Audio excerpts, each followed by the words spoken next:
Sa loob ng buwan ng Setyembre, nagkaroon ng dalawang consultation ang mga pastors misyonaryo dahil mahalaga po yung pagsasagawa na ng pagtatanim ng iglesia. At nung nakaraang ay October pa lang pala. So ngayon ay magkakaroon ng tatlo. Dalawang grupo pa ng consultation. No?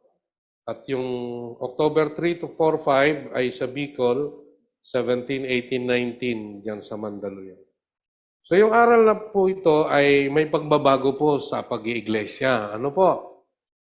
So wag po kayong malungkot o baka ako ay nahiwalay. Hindi po. Isasagawa po natin upang maging makabuluhan at biblikal yung ating pong pag-iiglesia. No? So kaya po magkakaroon ng realignment. Ika nga. I think may mabubuong 9 na simbahay o 8 simbahay. Papakita ko rin mamaya sa screen.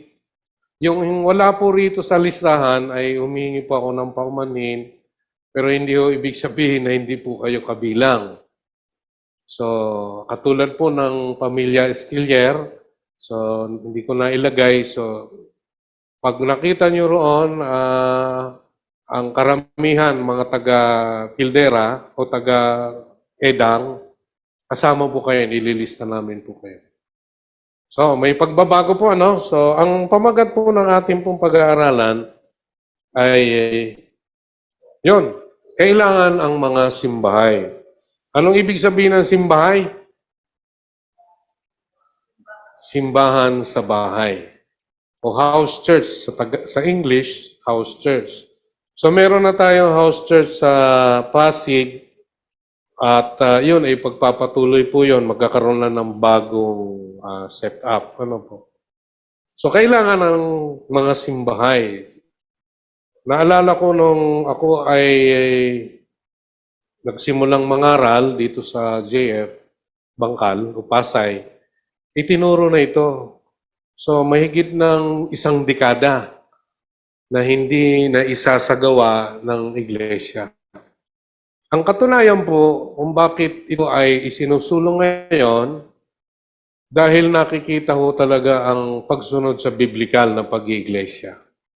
Halimbawa po, ang imomodelo natin pero hindi natin gagayahin dahil isinagawa ng Mandaluyong, kung di ako nagkakamali, 38 simbahay ang nabuo nila.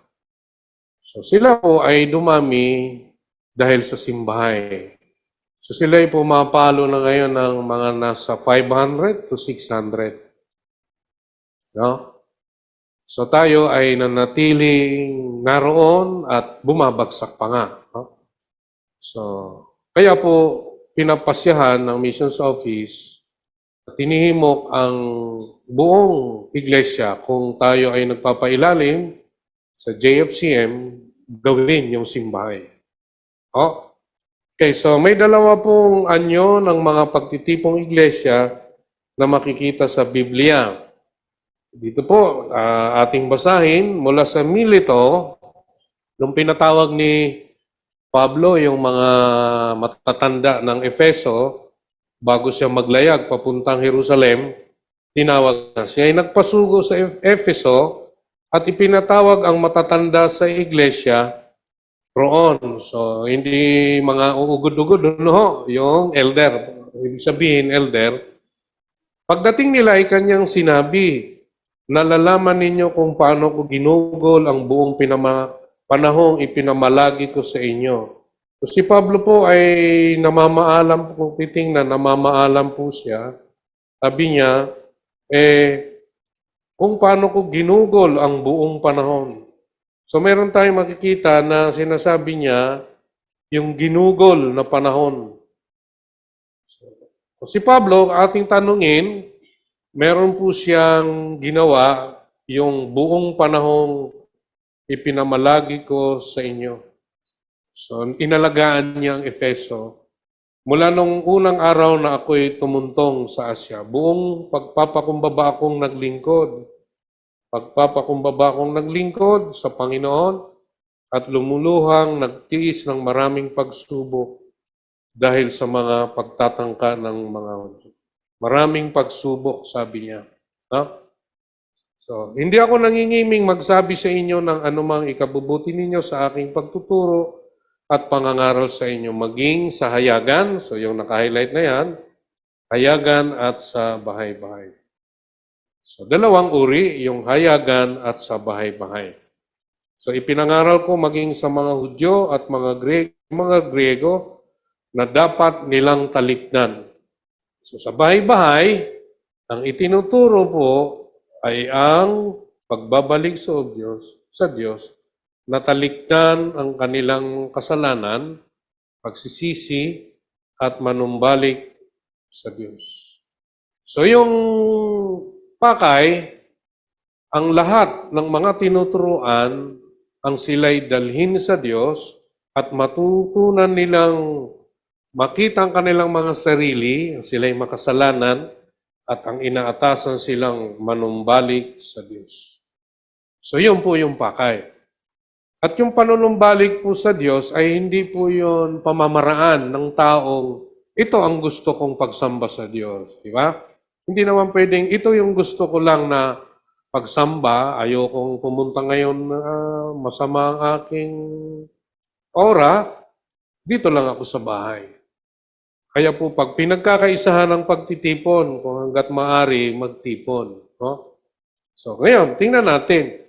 Ayon sa talata, ang dalawang anyo ng pagtitipong iglesia ay ang hayagan o pampublikong pagtitipon. O, pampubliko, ito, masasabing pampubliko at sa mga katulad ng paaralan ni Tirano. So tingnan natin kung paano yung ginawa ni Pablo. At pangalawa, ang pagtitipon sa mga bahay-bahay. Yun yung ating pong tututukan din, no? Tatawagin natin mga ito na simbahay para madali. So ang hayagang o pampublikong pagtitipon sa templo at sa mga katulad ng paralan ng Tirano, makikita din sa gawa, araw-araw, so bagong kasigasigan ng kanilang pakikipag-isa sa Panginoon, sila ay nagkakatipon sa templo. So, yung templong binabanggit dyan, doon sa bago durugin, pulbusin ng Roman Empire, so sa mga sinagoga at sa mga doon sa pinagawa ni Herodes na templo, so nagkakatipon sila roon. At ang ginagawa nila, nagpipira-piraso ng tinapay. Ano yung pagpipira-piraso ng tinapay? Communion. At kasama roon, salo-salong masaya ang kalooban. So sila nagtitipon sa templo at sa kanilang mga tahanan. So dalawang nakikita natin sa templo at sa tahanan nila, no? Tapos ano pa? Sa Gawa 11, kaya't umalis sila roon kasama ang mga mananampalataya at sa paaralan ni Tirano. So nagkaroon sila ng pagtitipon doon sa eskwelahan, no? Ni Tirano. So private, no? So may kakayahan ito si Tirano at doon sila ay nagpapatuloy ng pagpapaliwanag araw-araw. So yun yung pampubliko. Sabi ron, 2 taon na itong tumagal, kaya sabi ron, kasi niyo ha, doon sa kay Tiranong paaralan, sabi ron, nakarinig sa salita ng Diyos ang lahat. So, paano nangyari yun?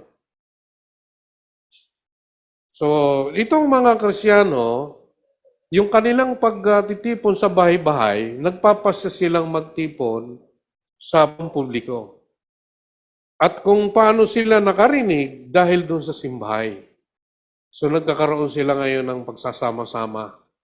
No? So, dumami ang Kristiyano sa pamagitan ng simbahay.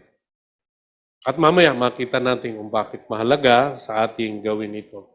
So lahat ng nanirahan sa Asya maging Hudyo o Griego. Kasi kung pag-uusapan, yung Para lang ni Tirano, hindi naman Coliseum yon, di ba? Pero nagtuturuan sila ron, kaya lang nakakarinig sila ng salita ng Diyos epektibo sa simbahay. Kasi mayroon tayong makikitang accountability and responsibility. So ang dalawang anyo ng pagtitipong iglesia na makikita sa Biblia, ipinahayag at itinuro nito ang ebanghelyo sa mga pampublikong pagtitipon, subalit ang pagsasabuhay ng kanilang pananampalataya dito ay isinagawa nila sa mga simbahay. So nakarinig sila, nag-ebanghelyo sila, tinuro nila ang ebanghelyo. Sabihin, tinuruan sila ng mga 5, ng apostol, ng propeta, ng ebanghelista, ng guro at saka pastor. No? So yun, ang kanilang ginawa. So nagkaroon ng paglago, kaya sabi ron, naging daan. So naging daan ng paglagong personal ng mga mananampalataya. Alin? Ang simbahay at ng pangkalahatang paglago ng iglesia. So ngayon, ano nga ba ang simbahay? So ang simbahay, ang iglesia mismo na nasa tahanan at bahay ng mga Kristiyano. Pwede ba ito sa setup ng mga Pilipinong pamilya, ng pamilyang Pilipino? Opo. Sabi nila sa urban area, hindi raw pwede kasi, halimbawa, ang kwarto mo, siya ng kusina, siya ng sala, siya ng tulugan, siya ng CR. Pwede naman bang gawing simbahay? So depende. Kung halimbawa, kung i-example natin, sa bahay ng Mercado family, malaki yon, pwedeng idaos doon yung simbahay. Sa Cavite, sa bahay ni na Ate Sita, pwede rin yon. Kahit sa tenement, pwede yon. Sa Pasig, sa kina Elder Bert, Elder Jess. Oh, bahay lang. Bahay lang ang setup, hindi naman kailangang magrenta. Kaya yun, napakahalaga hong maunawaan natin ng simbahay. Dito sila nagtitipon. No, hindi po sa ganitong setup. Upang ipamuhay at iganap ang kanilang pananampalataya sa Diyos ng may pakikipag-isa at pananagutan. So dito kasi ganitong setup, linggo lang o Wednesday lang, lalo pa, may online pa. So, hindi tayo nagkakakilanlan sa isa't isa. Ulitin ko, hindi ito bagong programa. Ito po yung biblical na pag-iiglesia.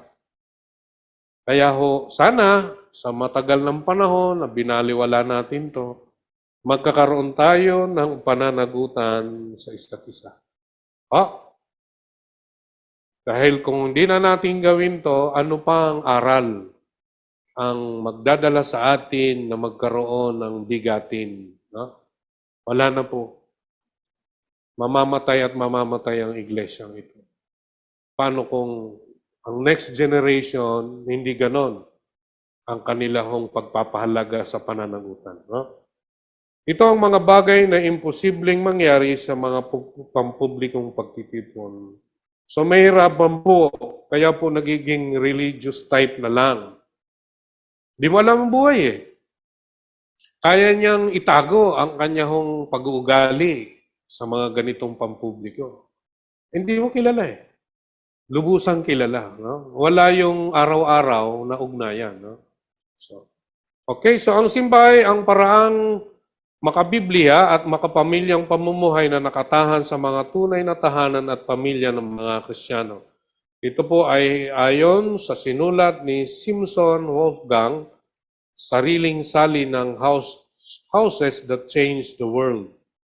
So, ito, pangalawa, ito ang paraan ng pamumuhay lokal ng mga tinubos na pamayanan ng Diyos. So, biblical po siya, di po siya bagong programa, magkakaroon kami ng bago na simbahan. Hindi po. Babalik lang natin yung biblical na pag-iiglesia at pagpapamilya. No? Pangatlo, ito ang natural na paraan ng pagsunod ng mga alagad sa Panginoon sa pang-araw-araw na buhay. So, natural na paraan ng pagsunod. Yun ay inaangkop Ang buhay nila, dahil meron silang accountability at responsibility sa pamayanan o ng simbahan. Sapagkat di na nila nais na mabuhay para sa sarili lamang, niloob nilang makipamayan at makipamilya sa mga kapwa Kristiyano. Dito nagsisimula ang tunay na buhay pananampalataya ayon sa mga tuntunin ng Diyos. Nagsisimula ang buhay pananampalataya. Kasi malapit sa isa't isa sila eh. Dito rin naman, namamatay ang makasariling paraan ng pamumuhay. So nawawala dahil may bantayan, nagkakabantayan sila. Nito ay, sa pamamagitan nito ay naibabahagi nila ang kanilang mga buhay sa isa't isa. So yung one anothering, yung tinatawag na pagmamahalan, pagtutulungan, yung empathy, yung pakikiisa, pakikipagkalungkutan, kasiyahan sa panahon ng sama-sama ay yun ay sa simbahay. At gayon din sa mga hindi pa nakakakilala sa Panginoong Jesucristo. Pang-apat, ito ay maliit na grupo. Ilan lamang? 10 hanggang 20. Kung merong 10, 1, 2, 3, 4, 5, 6, 7, 8, 9, 10, hanggang 20, simbahay na yon. Paano kami, pastor? Ganit 10 lang kami. Mamaya, makita natin kung bakit kailangan, ganun lang karami. So, 10 hanggang 20 kataong nananampalataya sa Diyos at sa isa't isa, ito po ay tansya lamang. So, yung bibig sabihin na by rules, ay hindi na pwede kayong dumami.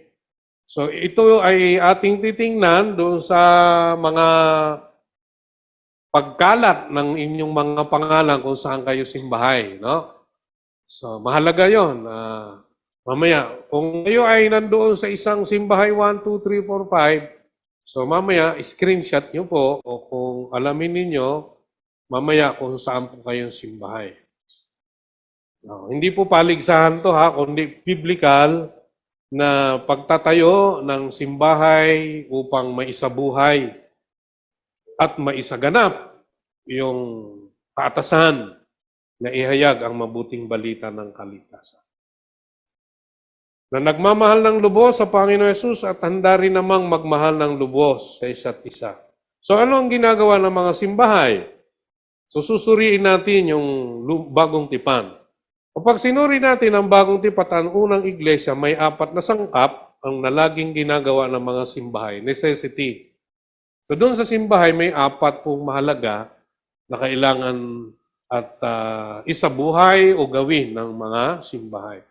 Ang mga ito ay tila mga pangunahing balangkas na gawain ng mga simbahay sa bawat panahon. So kung ginagawa yun ng mga apostol at sa mga salit-saling lahit na karating sa ating panahon, ayan po ay mapangyayari.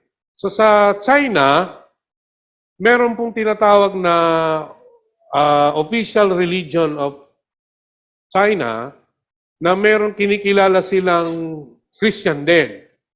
Pero under their supervision. Hindi ka pwedeng mangaral ng laban sa kanilang ideolohiya. Alam naman natin ang ideolohiya nila, komunista. Walang Diyos yan. Pero karamihan ng underground churches, totoong church ay simbahay ang kanilang pamamaraan. Kaya ang sabi nga, 20,000 new converts are being baptized daily. Ilan ang tao sa China? Billion, no? So yun, nagkakaroon ng progreso. Kaya yung kanilang pagsamba ron, hindi naman kailangan ng mga ganito. Alam niyo po ba kung paano sumamba ang mga underground Chinese believer? Silent. Pero alam nila, sila'y sumasamba. Halimbawa, awitin nila yung Jesus, we enthrone you. O kaya, glorify thy name. Paano nila kinakanta yun? Walang boses. Tapos kung mangaral ka doon ng kalahating oras lang, bitin sila, kailangan maghapon. So, pag umawit sila, minsan, praktisin nyo pong natin ang sumamba ng walang boses, pero buong lakas. yung groaning yung tinatawag. Yun ang pagsamba nila. So, hindi po hadlang kung wala. Kaya nga tayo, nasanay tayong may acapella, so palakpak lang. So, yun nga lang, kailangan maganda yung boses, di ba? Kasi kung wala nang acapella lang, sumasabay pa, sablay pa. So, kaya po ang worship, siyempre, kailangan maganda yung boses. No? Gift po yan. Pero nadidevelop. Meron tayo niyan, nadidevelop din sa ating mga kapatid. So, ano yung mga ito, yung apat? Una, ito, ayaw na ayaw nito ng mga Pilipino. No? Ayan.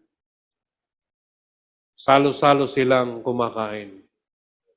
Halimbawa, 10, 12. Pamilya yan, o 2 pamilya, 3 pamilya. Yayain natin si kumpare, kakain tayo, ako yung magluluto, laing. Laing. Tapos, sige, bet naman ako. Puro gulay, ano? O kaya naman, ay mag-adobo ako, adobong manok ako. So, nagkakaroon sila ngayon ng pagsasalo-salo. Iimbitahan nila yung kanilang kamag-anak. So, kaya nga doon sa gawa, mababasa mo ron, at idinaragdag sa kanila ng Diyos ang mga nangangaligtas. Kasi nakakarinig sila. Subukan natin yung kapitbahay mo, akayin mo papunta rito. Pero kung yan ay sa bahay lang, hindi naman kailangang magpostura, nakatsinelas lang yan, nakashort lang yan, ay mayayaya mo siya. Hilamos lang yan eh. Ba? Konting ganun lang yan. No? So, salo-salo silang kumakain. Nagkakakilanlan. Kaya bang gawin natin? Merong salo-salo pagkain? Kaya po. Pag once a month nga tayo, nagsasalo-salo tayo. So, nagtitipon-tipon silang kumain sama-sama. Kaya dito, pag medyo sumablay pa yung pagkain, walang nakapagdala, iilan lang. Kaya ho, alam niyo po ba yung mga sa food committee, minsan na-stress na sila kung paano pagkakasyahin. Kaya minsan, tigta-3 lang kayong piraso. Kasi nga, limitado eh. So marami. Kaya kung minsan naman sobra, no?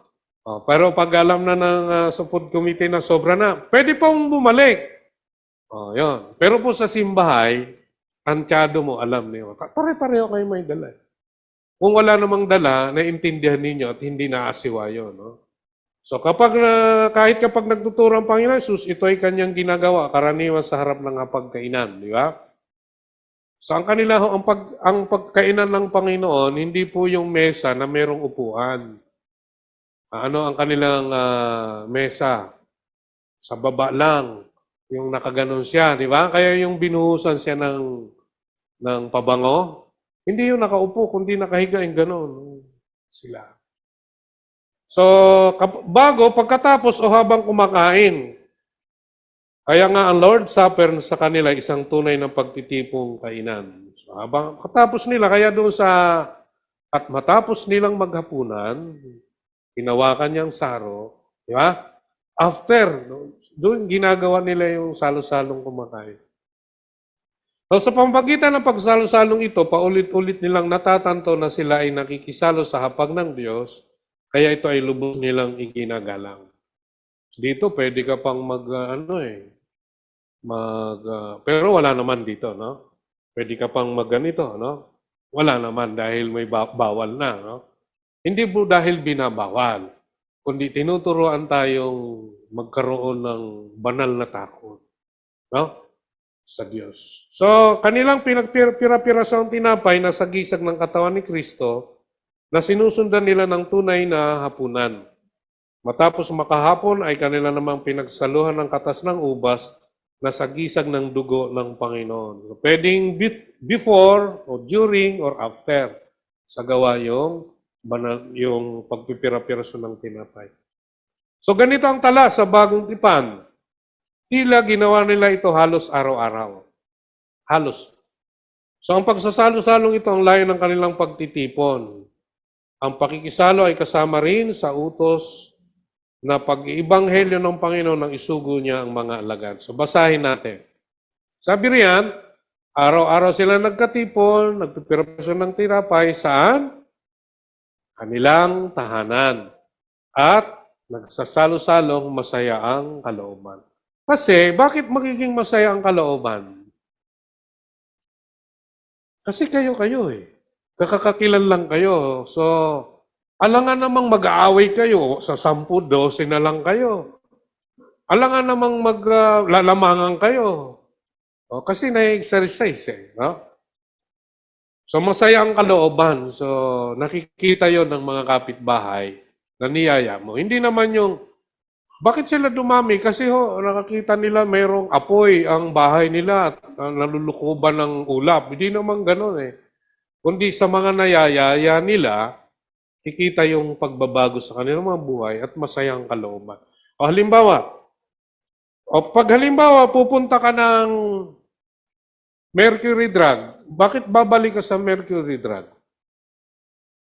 Anong kailangan mo? O pag pupunta ka ng, bakit ka bumabalik sa isang bakery? Dahil ano? Masarap yung tinapay. Di po ba? Bakit bumabalik ka sa iyong suking nagtitinda ng gulay?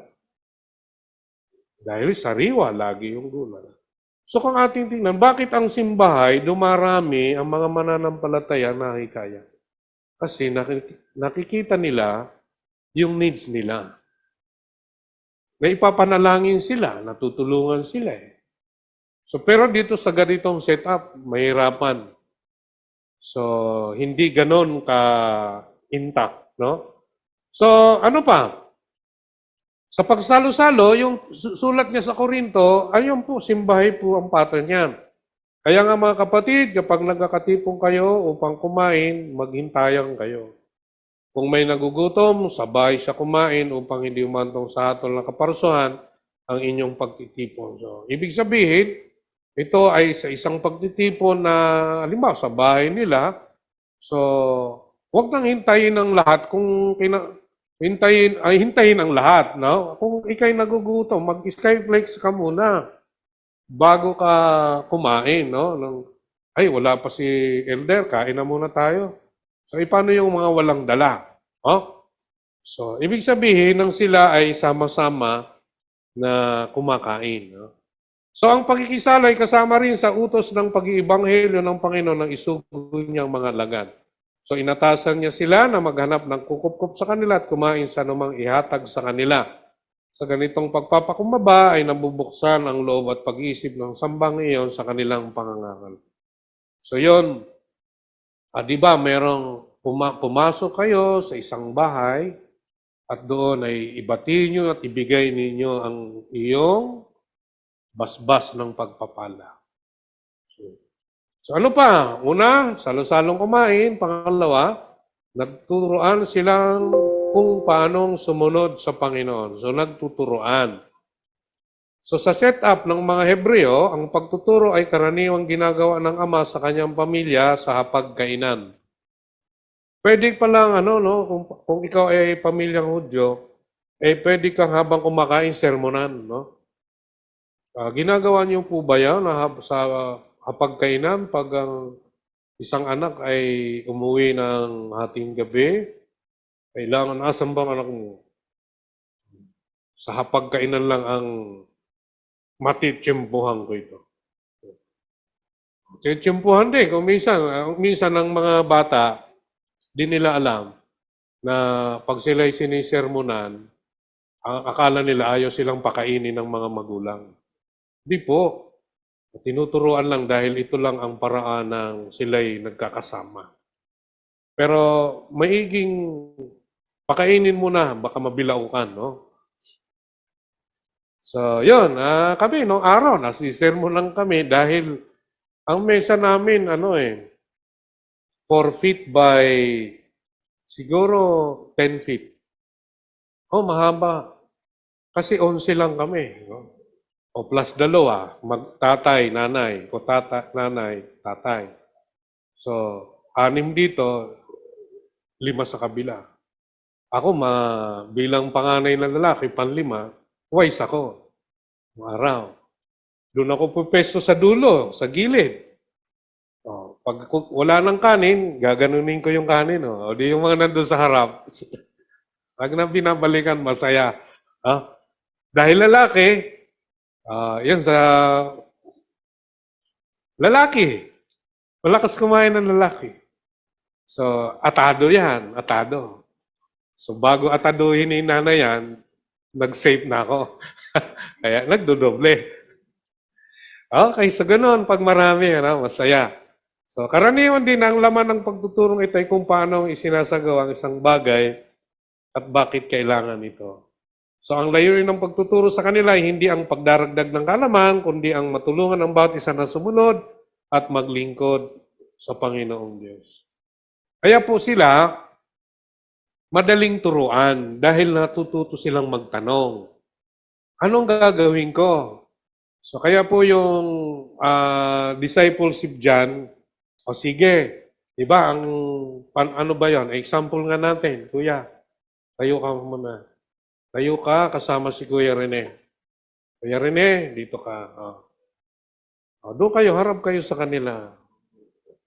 Gayahin mo ang ginagawa ni Kuya, kung ano ipagawa niya, kailangan gawin mo. Sabi diyan, tingnan mo ako. Habang niya. Sige nga, anong gagawin mo? Gagayahin niya. Sayaw o kaya step man lang. Sige, doon ka man lang. Gawin mo. Sige. Yan. Gayahin mo. Kaliwa yun. Ba't kanan sa'yo? Di ba? Sige, ulit. Gano'n na lang.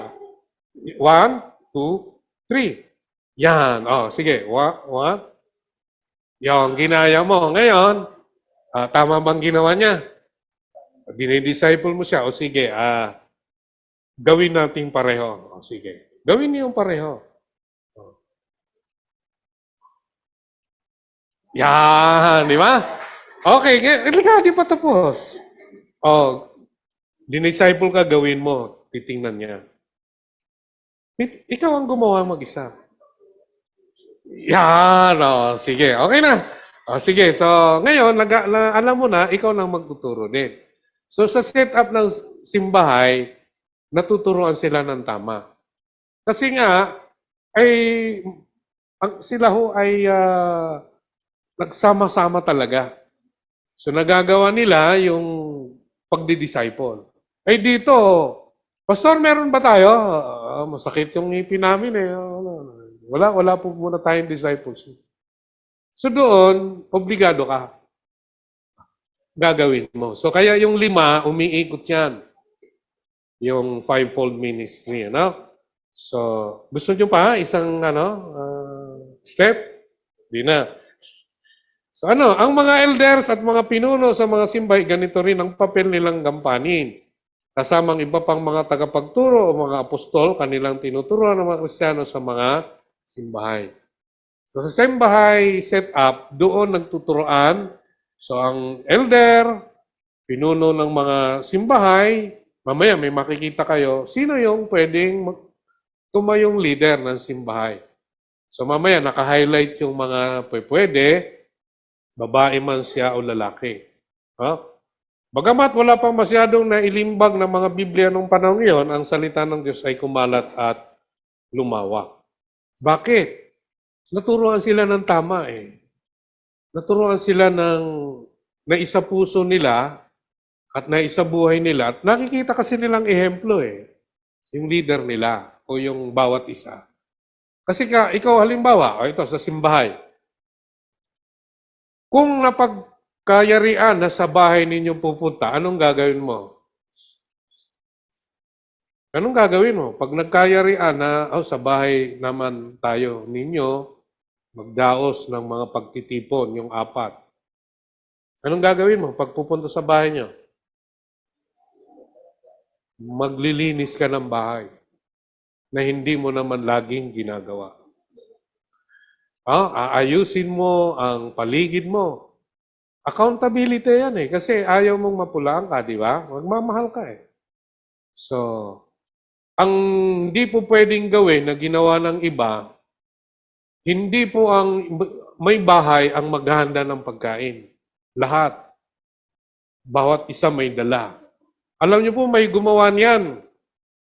Hindi po sa atin, no? Ibang denominasyon. Dahil ikaw yung simbahay, ikaw maganda ng pagkain. Ang nangyari, hindi na ito nakakasamba. Kasi anong ipapakain ko? So, kailan ako mangungutang ipakain ko, meron pa naman kaming malakas kumain doon na miyembro. Wala naman ganon. So, pag dumating naman niya yan, tapos sasabihin nung isa, uy, sarap ng pagkaluto niya, no? Siguro sa susunod naman, masarap din. So, nagkakaroon tuloy ngayon ng hindi maganda hong pagsasama-sama. Nagkakaroon ng paligsahan, ay, masarap ang luto niya, dapat masarap din tayo. So, hindi po ganon. Dapat lahat sama-sama may dalang pagkain. Pwede ba yan mangyari? Pwede yun. O kasi alam mo na ang paghahanda mo ng pagkain, hindi naman kung limbawa, 10 yan para din sa 10 katao. Kung gano'n ang dala ninyo, di lahat, maraming tirang pagkain. So, nagkakaroon ng usapan dyan sa pagtingin ng pagkain. So, ano pa? Ang punto lagi ng kanilang pagtuturo ay ang salita ng Diyos. Ang salaysay ng Biblia at ang mga piniling ipahayag ng Diyos sa atin tungkol sa kanyang sarili, sa kasaysayan ng tao at kung paano siya dapat mamuhay. Ginawa nila ito sa layuning mahanap ng bawat isa ang plano ng Diyos para sa buhay. Kaya po mahalaga sa anumang iglesia ay kung local church, spread to, gawin siyang simbahan. Diba? Yung gagawin natin.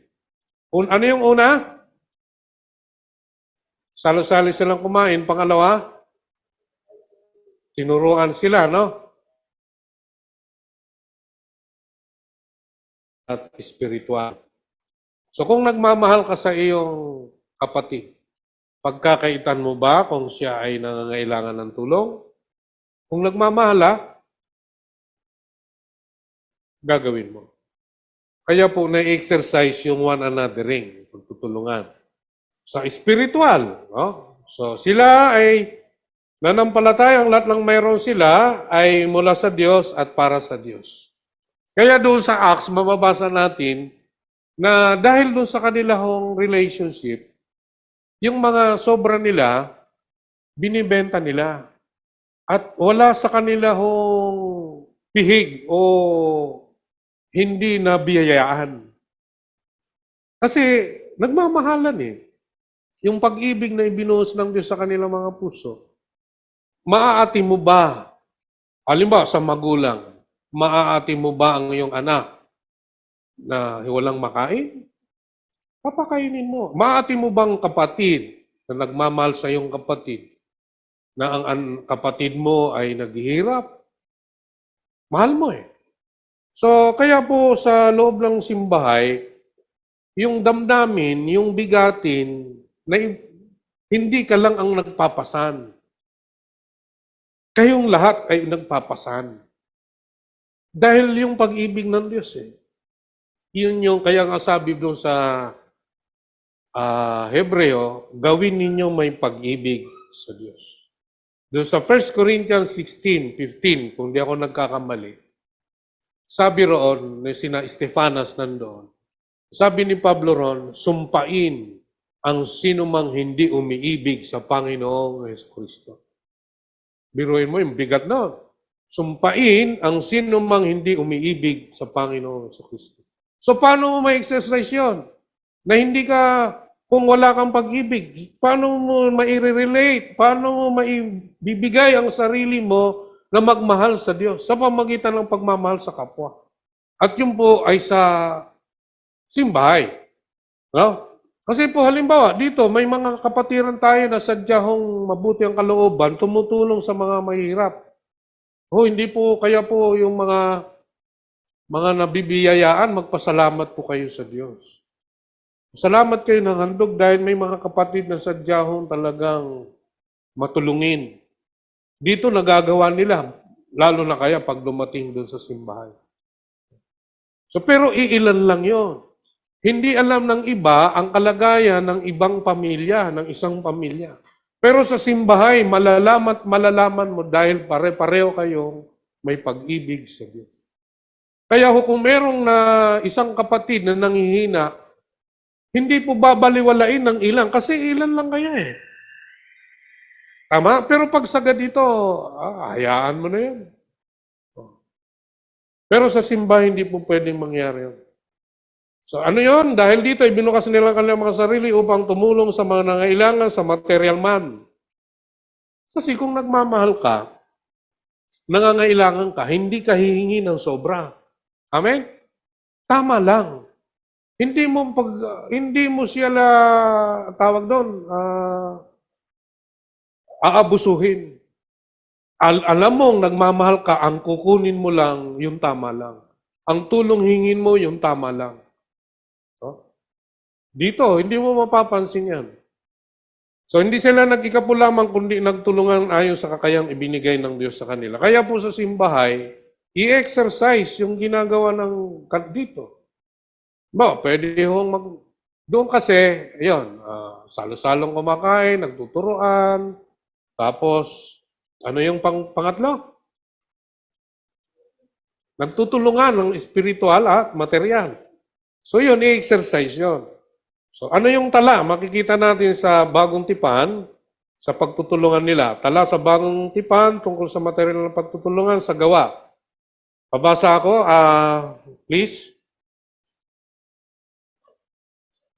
Sinong tagabasa? Gawa, Kabanata 4, talata 32 hanggang 35. Nagkaisa ang damdamit isipan ng lahat ng sumasampalataya at di itinuring ninuman na sarili niya ang kanyang mga ari-arian, kundi para sa lahat. Taglay ang dakilang kapangyarihan, ang mga apostol ay patuloy na nagpapatotoo tungkol sa muling pagkabuhay ng Panginoong Hesus.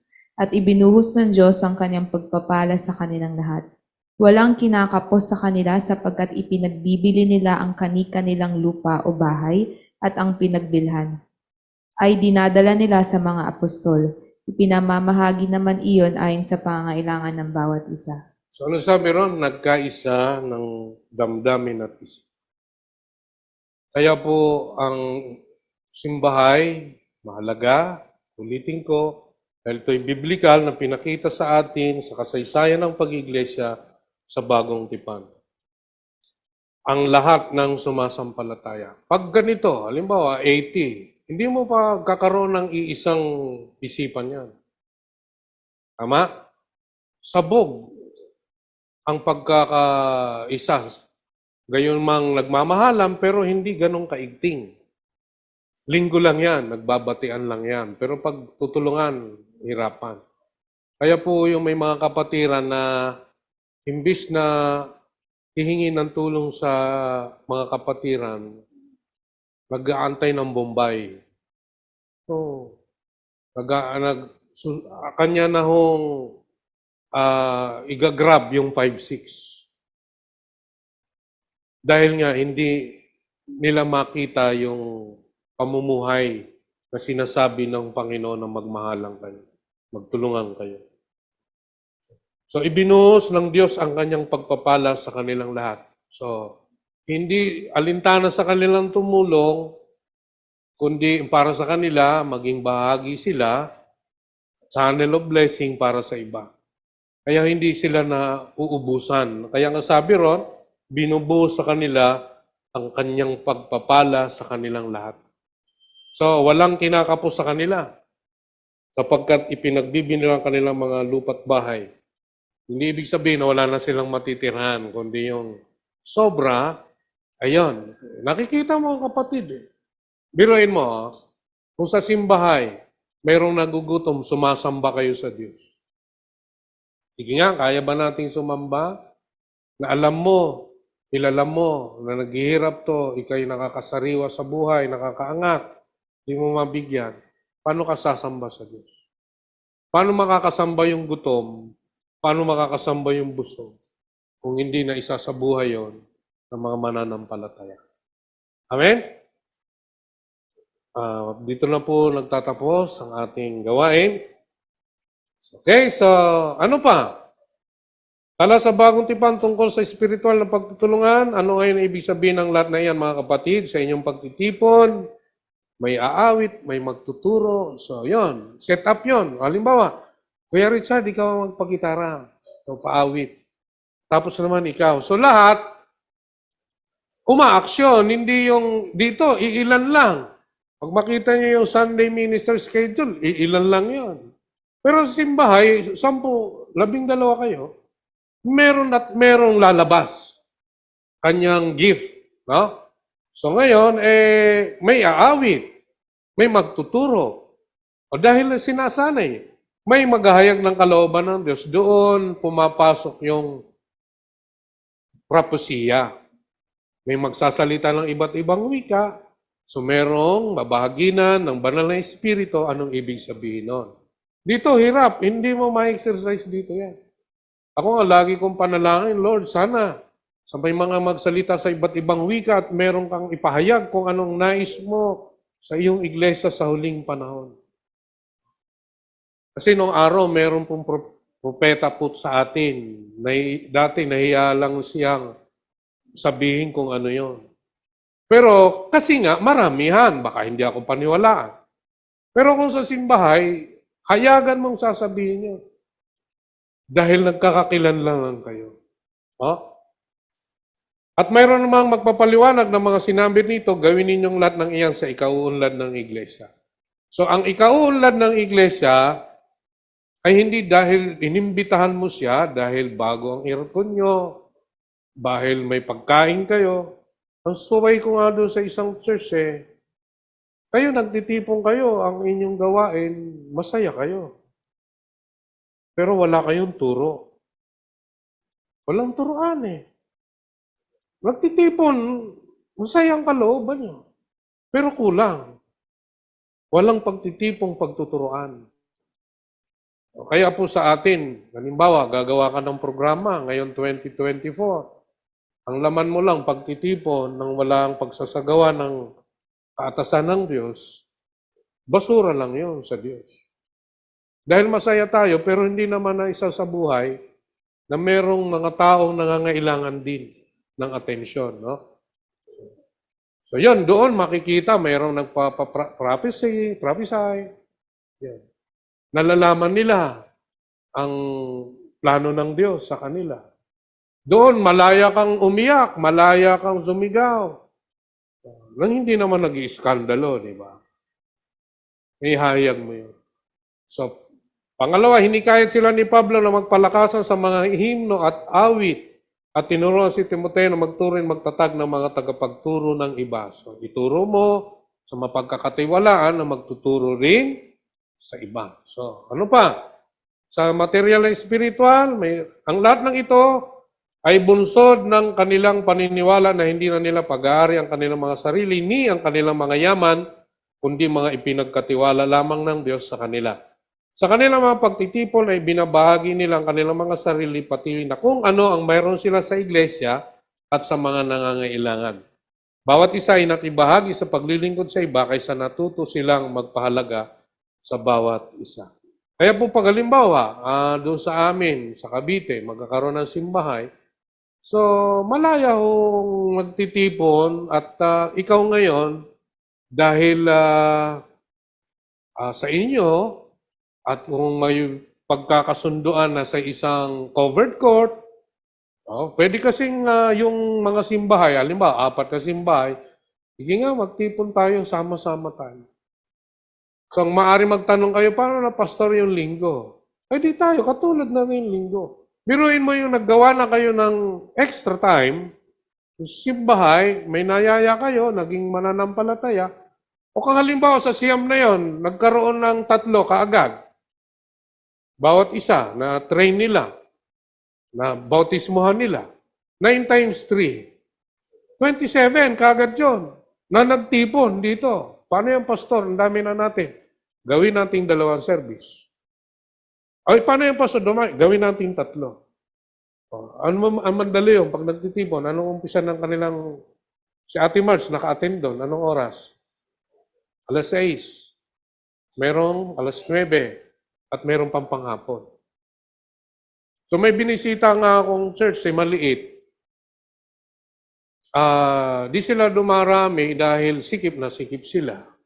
So, ang aking ipapayo ron, gawin yung 2 o 3 ang pagtitipon. Kasi kung akong bisita, di ba, bisita ako, nakita kong punong-puno, maiinitan ako, at magulo, di na ako atin. Kasi hindi po dahil sa dami, kundi ang maaliwalas ang paligid, di magulo. No? So, pwedeng gawing 2, 3 pagtitipon. No? So, sana'y sa biyaya ng Diyos, ang bangkal ay sa loob ng 23 nitong pagkakatatag, ay lumago ito, malago naman. Eh, wala ko kasing paglago kung walang dami ng bilang. Sabi nila kasi, basta kami, matured na kami. Para sa amin, maging spiritually matured kami. Wala akong spiritually matured nang walang pagdami. Kasi ang spiritual maturity, pagsagawa ng kalooban ng Diyos. Amen? Dito po nagtatapos ang ating gawain. So, yun. Bawat isa ay nakibahagi sa paglilingkod sa iba, kaya natuto silang magpahalaga sa bawat isa. So, ano pa? Nanalangin silang sama-sama. Halimbawa, simbahay. May nais kayong kaibigan na dalhin. Paano ang uri ng pananalangin ninyo? At ano yung pananalangin nyo sa isa't isa? Mahirap manalangin nang hindi mo kilala. Tama?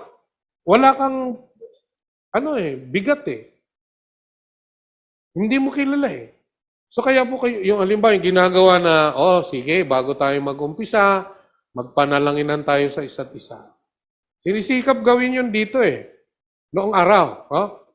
Hindi mo kilala, pero ano ipagpipray mo? Ang tanong mo nga doon, pinag-pray nga kaya niya ako? Baka ikaw lang ang nag-pray. Siya hindi. Pero sa simbahay, mananalangin ka talaga kasi kayo lang eh. Tama po ba? So, di pa rin matatapos, no? So, nanatili sila sa pananalanginan, no? Dahil sa paniniwalang dinidinig ng Amang nasa langit ang kanilang mga pananalangin, ito ay laging kasangkap ng anuman nilang pagtitipon.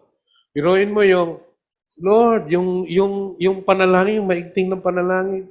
Lord, yung anak ko, pag-pray natin. Sige, maging pari tayo, mamamagitan tayo. Halina, tayo pumaroon sa langit. Di ba? Halika, panik tayo sa langit. Doon sa opisina natin, mamagitan tayo. Dinirinig ng Diyos. Kaya mababasa natin doon sa Acts 2, at idinaragdag nila sa kanila ng Diyos ang mga maliligtas. Ano yung pinagpipray nila? O dito, ano ipagpipray natin? Ano yung bigat ng panalangin kahit sa once a month ay sa ating midweek? So, hindi lubos na nagkakakilanlan. Kilala mo lang, pero yung buong pagkatao niya, kanyang pangangailangan, ang kanyang pag-uugali, ang kanyang pamilya, ang kanyang araw-araw na buhay, hindi mo alam. Ha? So, dahil sa paniniwalang dinig ng Amang nasa langit, ang kanilang panalangin, ito ay laging kasangkap na anuman nilang pagtitipon. Nanalangin sila para sa isa't isa, para sa mga may kapangyarihan, sa barangay, So, may kilala ba tayo? Sino ba yung mga tanod natin dito? Pag-pray natin. Ayun, kamag-anak ko, tanod. Hindi lang pagpipray mo na magkaroon ng kapayapaan sa inyong lugar. Kundi sila rin ay maging mananampalataya. Sa kanilang mga kaaway, para sa mga kagalingan at iba makaakibat ng laging pagpapasalamat. So nag-uusap din ang Diyos sa kanila sa panalangin sa pamamagitan ng mga propeta at propesiya sa mga iba't ibang wika na isinasalin sa mga panaginip at pangitain o kaya ay direkta sa pamamagitan ng mga anghel. Ang propesiya ay kasangkap ng kanilang mga pagtitipon. May kalayaan ng kanilang mga pagtitipon dahil hindi naman ito kalakihan. Magkakilala sila ng lubos. Nakasentro lamang ang kanilang mga pagtitipon sa Panginoon Yesus at sa kanyang kalooban. Bilisan na natin.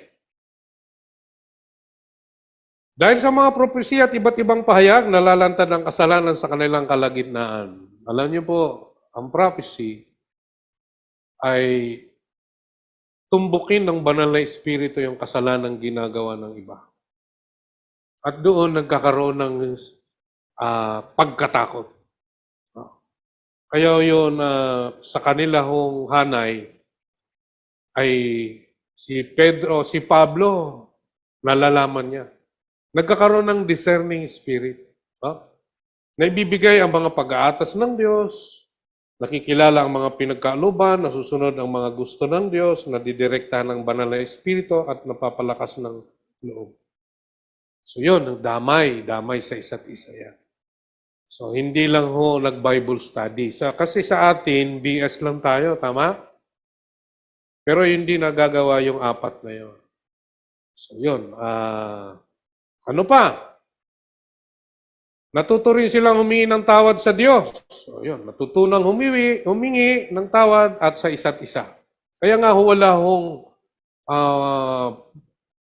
kaplastikan dyan eh. Biruin, doon sa isang church na inaayos ko, ginagawa ko, magtipon kayo, magturo ako, para sila ay magpatawaran sa isa't isa. Minsan nakakalungkot dahil walang ganong personal na paghingi ng tawad. Nakakatakot, nakakalungkot dahil sumasambang may sama ng loob. Yun ang masakit doon. Paano ka makakasamba ng meron kang sama ng loob sa iyong kapatid? Mahirap. Yun ang isang panganib sa buhay ng isang taong hindi na-exercise yung pagpapatawad at paghingi ng tawad. Nagiging kalyo ang puso. Nagiging mapagmataas. So, natututo sila, nagiging malusog ang relasyon nila sa Diyos at sa isa't isa. Sa kanilang paghihingian ng tawad sa kanilang mga kasalanan, na walang paimbabawan, at natuto silang magpakumbabaan sa isa't isa. Yun. Ang Kristiyano po kasi, kung manatili siya sa kanyang comfort zone, ayaw niyang lumabas rito. Ang hindi natin napapansin, nagiging relihiyosong tao na tayo. Bakit? Nagkakasya na lang tayo sa mga pagtitipon ng linggo, pero yung buhay sa araw-araw hindi naging lapat. Dahil walang pinag-uukulan ito ng buhay o ng mga taong nangangailangan nito. Pag-ibig na yun. So napakaliit ng tsansa natin kung dumating ang mga mabibigat na kapighatian, pagsubok na magsama-sama. Dahil malayo ang bawat isa sa atin para tugunin ang pangangailangan. Yun, ang simbahay malakas ang magagawa nito dahil naikintal at naipitak, naibaon sa kanilang mga puso ang pag-ibig ng Diyos na sinanay nila sa araw-araw ng kanilang mga buhay. Bakit? Tutunan nilang mahalin ang Diyos sa pamagitan ng pagmamahal sa iba. Pagdamay, panalangin sa isa't isa. No? Sa pagkilala sa kanilang mga kahinaan at pangailangan, lumaya sila sa kasalanan, natutong mamuhay sa kaliwanagan ng Diyos. Kanila ring naranasan bilang bunga ng pagpapatibay sa kanila ng Panginoong Diyos. Dahil dito ay nagkaroon ng disiplina sa loob ng iglesia, sa publiko man o sa mga simbahan. Bakit? Sa simbahay na isabuhay ito, tiyak na may isasabuhay yon sa pampublikong gawain. So ganito mga kapatid, kung ano ang ating asal sa loob ng tahanan, yun din ang magiging asal sa loob ng simbahay. Pero dito kaya mong itago. Kung sa loob ng tahanan, paangil kang makipag-usap sa mga anak mo, dito may itatago mo yun. Pero sa simbahay, hindi mo pwedeng magbalat kayo karon dahil kayo ay may pananagutan sa isa't isa. Amen? Okay, so bakit kailangan ng simbahay?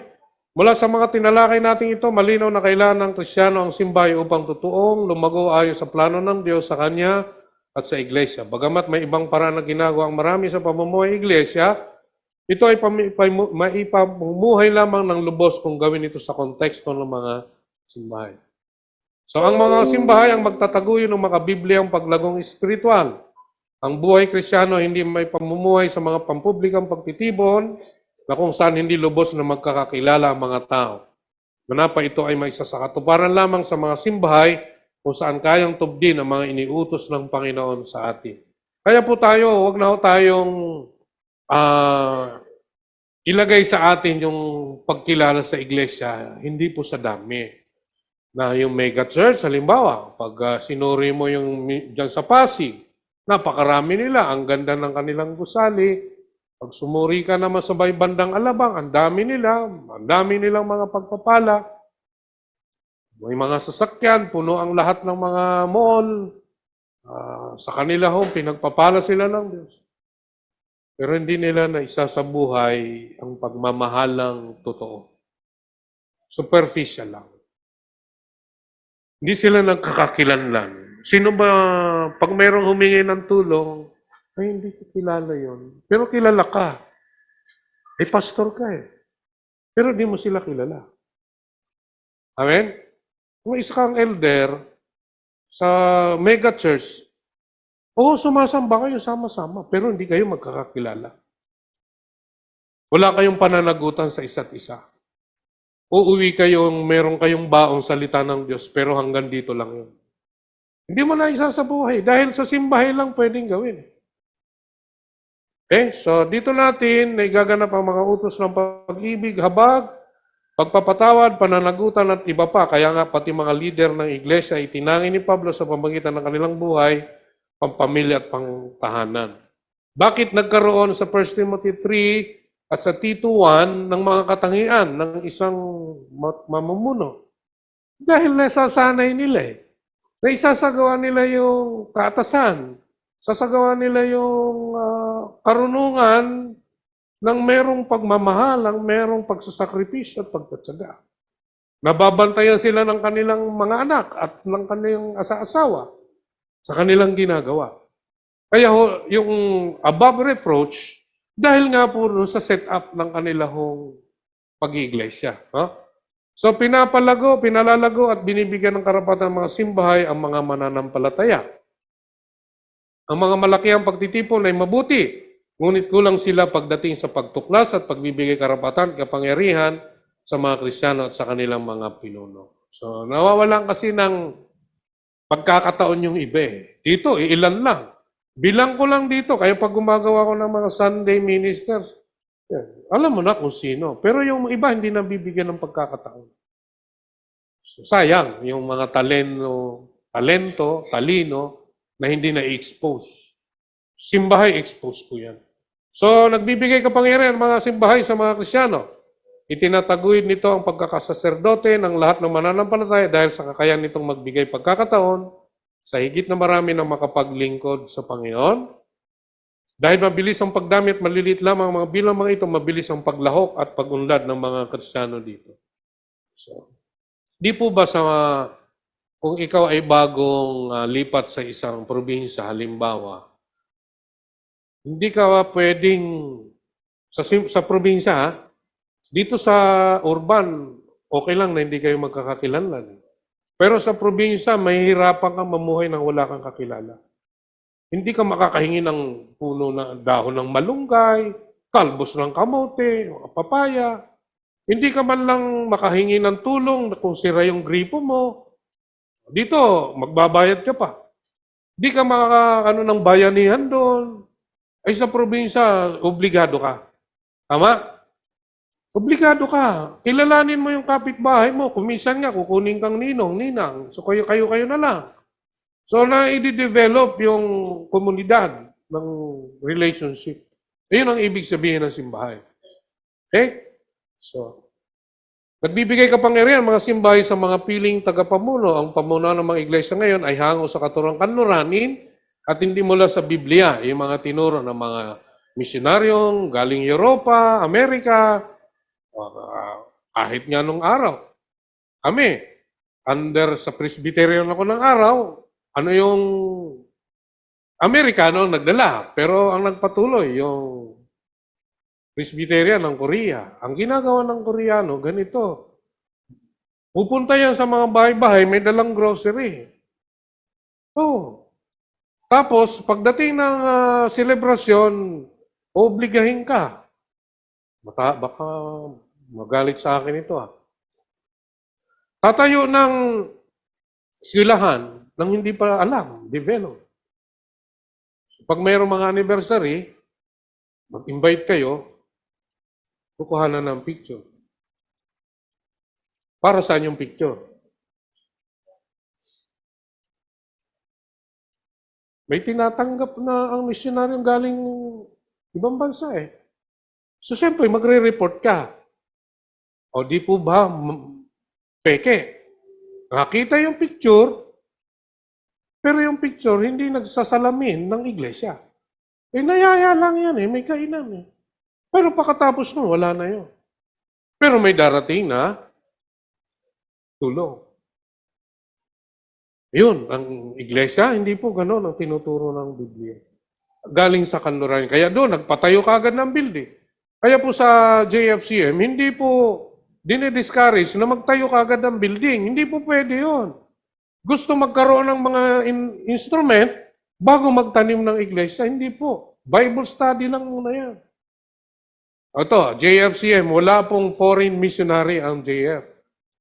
Lahat ng mga naturuan doon, nagpas siya nung umuwi, for good na, nagtanim ng Bible study. Pastor, dumarami na kami, anong gagawin namin? Gawin mong house church.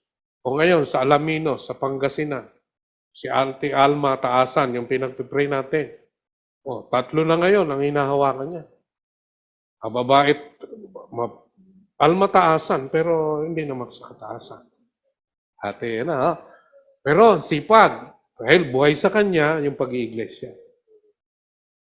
Yun. So, ang JF, dumami siya, hindi dahil magagilain, kundi sinasabuhay ang biblikal. So, ito ngayon ang aming nakikita. 10 years from now, kapag wala na ang mga nauna, halimbawa, sila pastor kung hindi yan maturuan ng tama ng pag-iiglesia, mamamatay ang iglesia.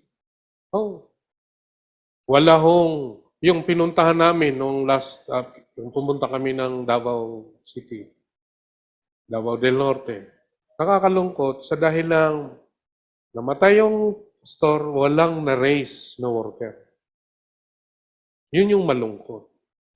Kailangan na lang silang, magkanya-kanya na lang sila. Hanapin yung iglesyang pareho yung katuruan.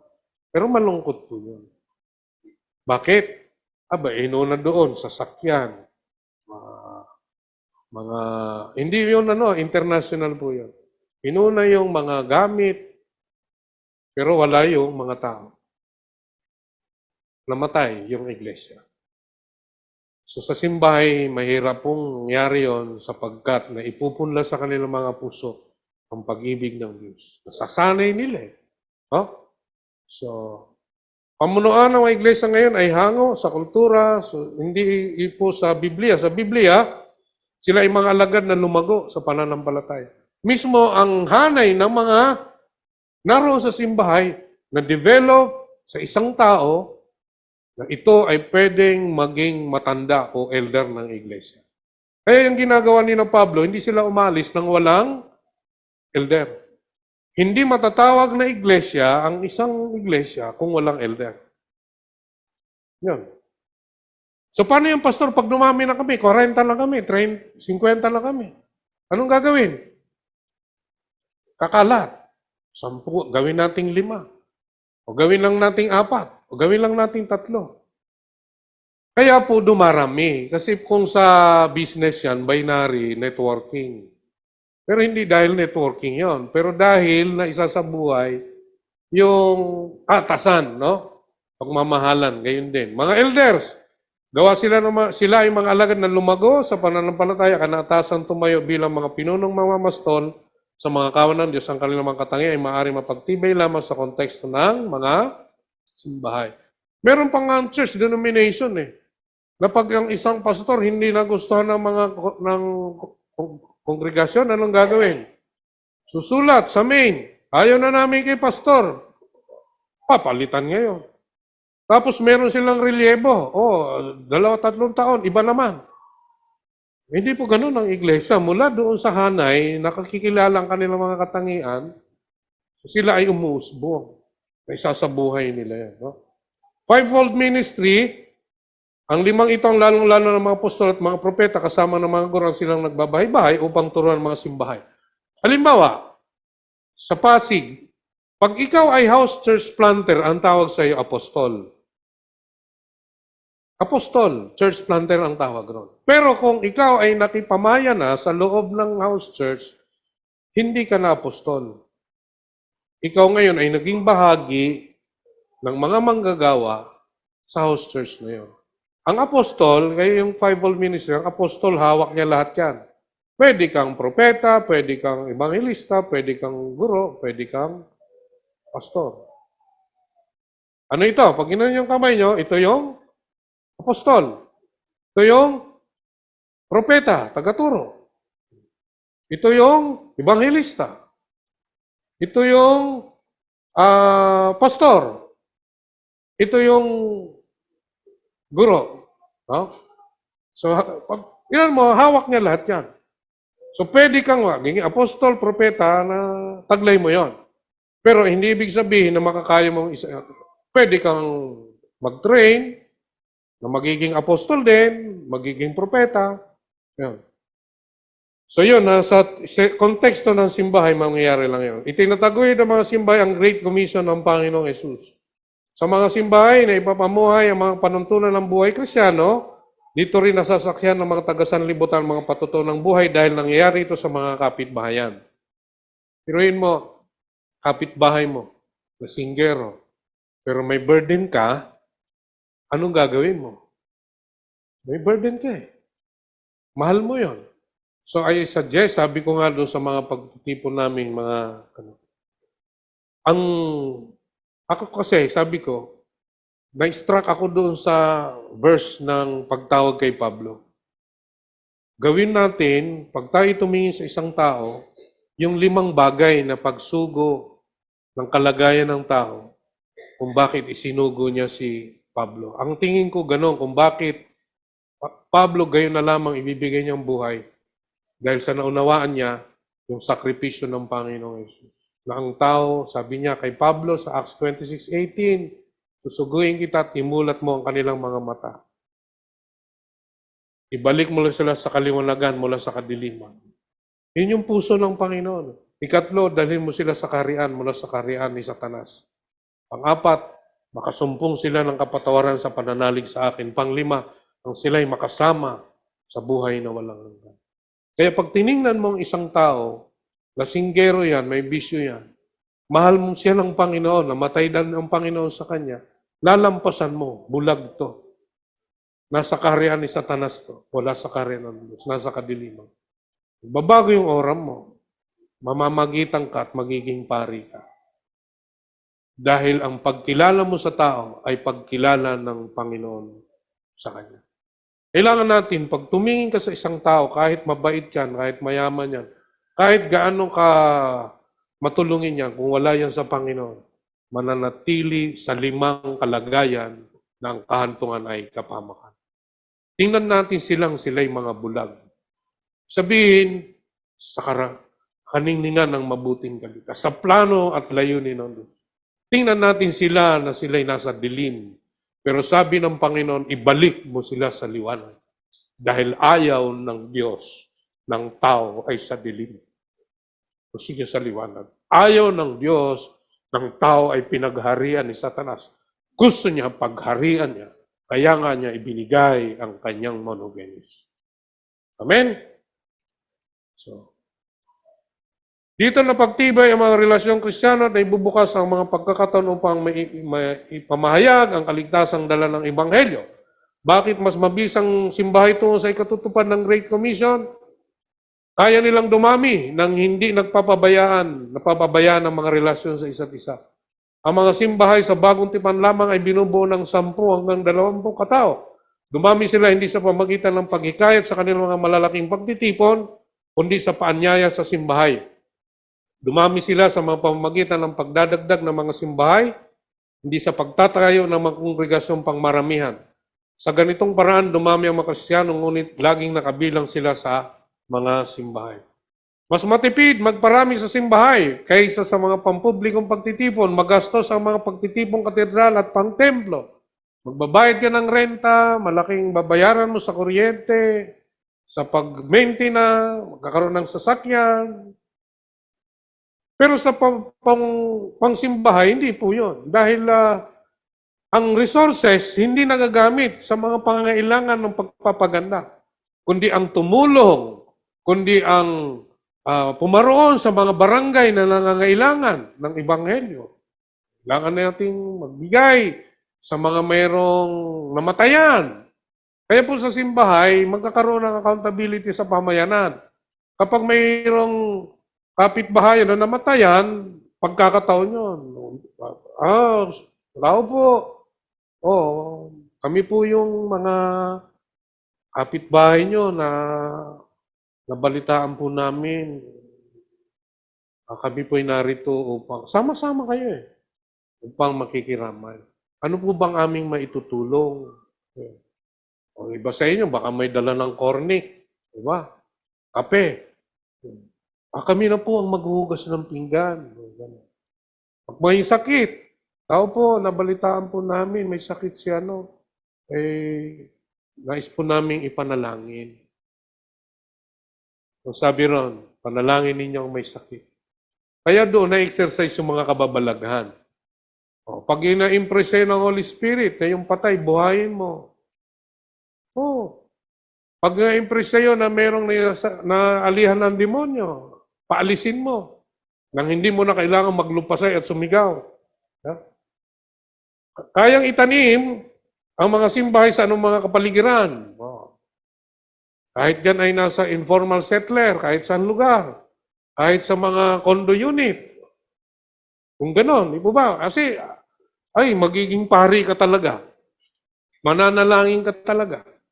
Buhay sa iyong Great Commission kasi kayo-kayo lang, di kayo magkakaroon ng pagkaunawa sa Ebanghelyo, gayong itinuturo ng malinaw at nagkakaroon kayo ng sagutan, salay-sayan, palastasan. Kaya ang simulan panatili ng mga simbahay ito ay pinatutunayan ng Biblia at ng kasaysayan maging ng Kristiyano sa ating kapanahonan. So ating tinuro, ano nga ba ang simbahay? Ano ang ginagawa ng mga simbahay? Bakit kailangan ng mga simbahay? Paglalago. Ang simbahay ang napakabiblikal at apostolikong anyo ng pag-iglesia. Dito na ipapamuhay ang Kristyanismo ng may kasimplihan, kadalisayan at katapatan. Dito ang Kristyanismo ay hindi lamang reliyon kundi buhay mismo ng mga mananampalataya. Sa bawat simbahay, napipilitan ang bawat isa na managot, hindi lamang sa Diyos kundi maging sa kapwa mananampalataya. Dahil dito ang iglesia sa mga simbahay ay nagiging patotoong personal at pangkalahatan sa bawat tahanan at pamayanan. Kailangan nating balikan ang mga simbahay. Ulitin ko, lalabas tayo sa comfort zone. Dahil ayaw natin ng maiwan na tayo pagdating ng panahon, mawawala at mawawala ang church. Dahil mali ang pinagtitayuan nitong pundasyon. Okay po? So kung wala na, tayo po ay tumayo at tayo ay manalangin.